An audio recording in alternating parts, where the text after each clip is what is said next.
चार धाम यात्रा में अब बनाई रील तो भरना पड़ सकता है भारी जुर्माना।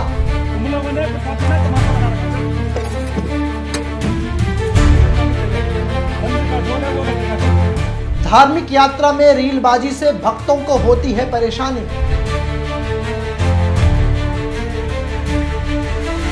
यूट्यूबर और इन्फ्लुएंसर को नहीं मिलेगी एंट्री यदि बनाएंगे रील। रील बनाने वालों के खिलाफ पंडा समाज।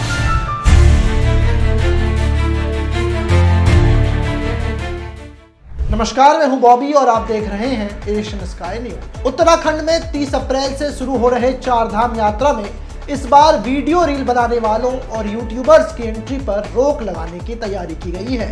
केदारनाथ बद्रीनाथ पंडा समाज ने यह तय किया है कि इस बार मंदिर परिसर में उन लोगों को आने ही नहीं दिया जाएगा। यदि कोई ऐसा हरकत करते हुए मिला तो बिना दर्शन उसे वहां से लौटा दिया जाएगा। इस बारे में प्रशासन को भी बता दिया गया है। केदारनाथ सभा के अध्यक्ष राजकुमार तिवारी ने यह बताया कि पिछले साल रील बनाने वालों के चलते काफी अव्यवस्था फैली थी। समुद्र तल से 12,000 फीट ऊपर केदारनाथ धाम में ढोल नगाड़ों का शोर सिर्फ रील बनाने के लिए किया गया था।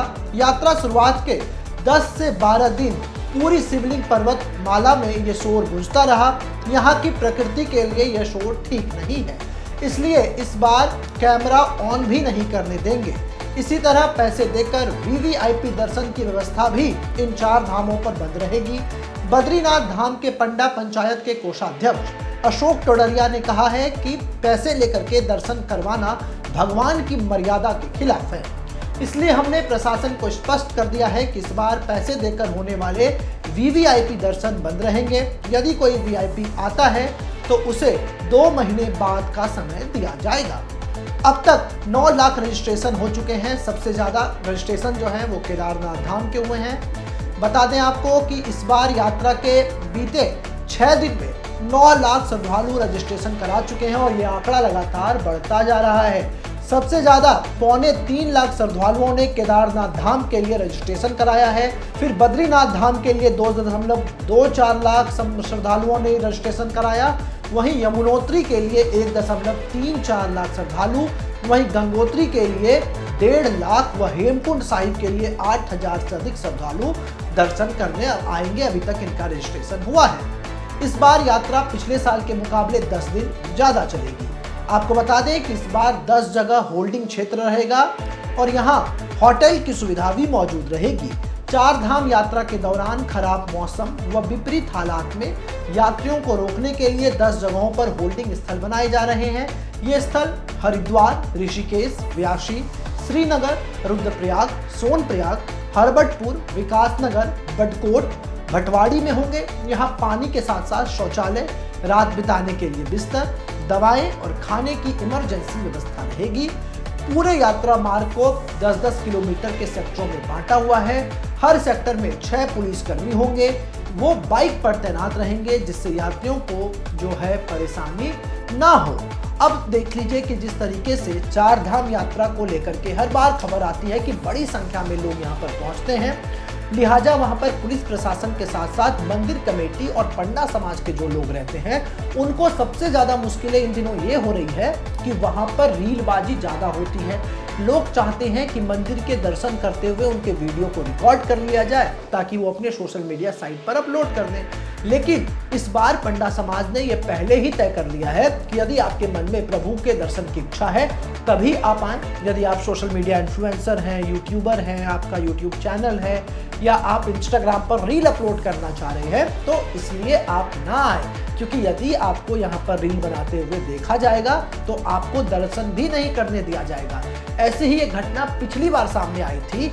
चूंकि केदारनाथ जो है वो प्रकृति के हृदय में वास करता है, पहाड़ों के ऊपर है और वहाँ पर जो मौसम है, जो वातावरण है वो काफी अनुकूल रहता है। काफी जो जीव हैं वहाँ पर आसपास रहते हैं, जंगल से घिरा हुआ वो क्षेत्र है और पहाड़ों के बीचों बीच भगवान केदार वहाँ विराजते हैं। पिछले बार क्या हुआ था कि जब कुछ श्रद्धालु वहाँ पर पहुंचे थे तो ढोल नगाड़ा लेकर के पहुंचे थे और वो ढोल नगाड़ा बजाते हुए 10 से 12 किलोमीटर की यात्रा उन्होंने तय की थी।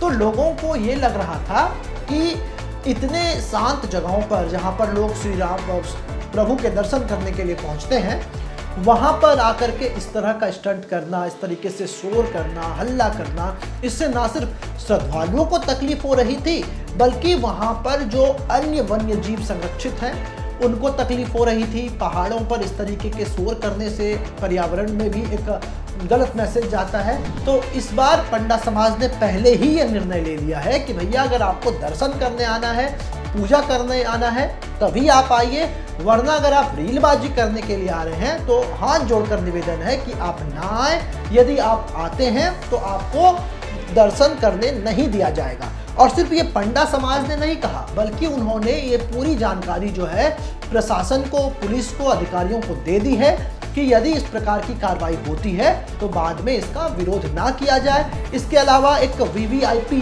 जो ट्रीटमेंट होता है कि कई बड़े लोग पहुंचते हैं केदारनाथ में दर्शन के लिए, कई बड़े ऐसे लोग पहुंचते हैं जो पैसे दे करके भी दर्शन करना चाहते हैं, उससे क्या होता है जो श्रद्धालुओं की लाइन होती है उसको बीच में रोका जाता है, फिर वीवीआईपी जो व्यक्ति होता है वो दर्शन करता है। लेकिन एक बात तय है कि भगवान के सामने सारे मनुष्य एक है, ना उसमें कोई बड़ा है, ना कोई छोटा है, ना कोई अमीर है, ना कोई गरीब है, ना कोई गोरा है, ना कोई काला है। भगवान के दरबार में सब एक है।